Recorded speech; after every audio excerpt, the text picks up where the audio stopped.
Alright, so I have found me a new book series, and I'm super excited about it because I have not been into a good series since The Fourth Wing. Now, I don't know, I'm a little bit late to the party. I feel like I haven't been listening or reading books like that for a little while, so I don't know if anybody is listening or talking about this book, but it's Bite the Woman That Feeds is the Dirty Blood book series.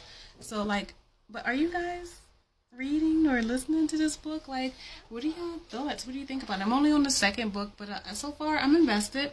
I feel like the second book is a little bit slower, the story progression, but so far it follows this woman named Larissa. She's basically a human who was immune to a disease that's killing all the humans in the land. So the vampires, of course, was concerned about their food supply. So they came down to the human kingdom and was like, hey, I'm gonna need some of these humans up off you because, we're running low. Unless you want us to come down here and start dropping bodies in the street, your best bet is to give us some of these humans.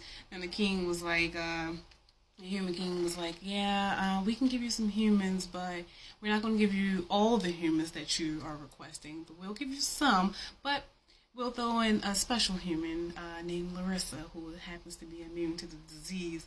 Now, let me tell you, the king used to be Larissa's ex-boo, and I said, dang, ain't that disrespectful? You give a man your heart, your soul, your body, and he just sells you out to the Snake King, like.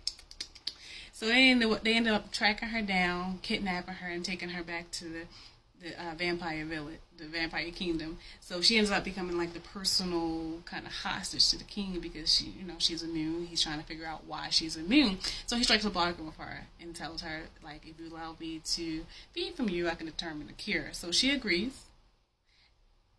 But not only did she want the cure, she wanted him to release some of the hostages. So she ends up working with the king to try to find, basically a cure. And they end up falling into, like, this little kind of relationship or whatever. But yeah, it's spicy too. Like, I'm like, okay. But yeah, like, I like it so far. I can't wait to start the third book. I'm almost at the end of the book too, so I can't wait to see because we got some new character introductions in book 2. So I'm interested. But yeah, is anybody else listening to this book? Like, what are y'all thoughts? Do y'all like it or not?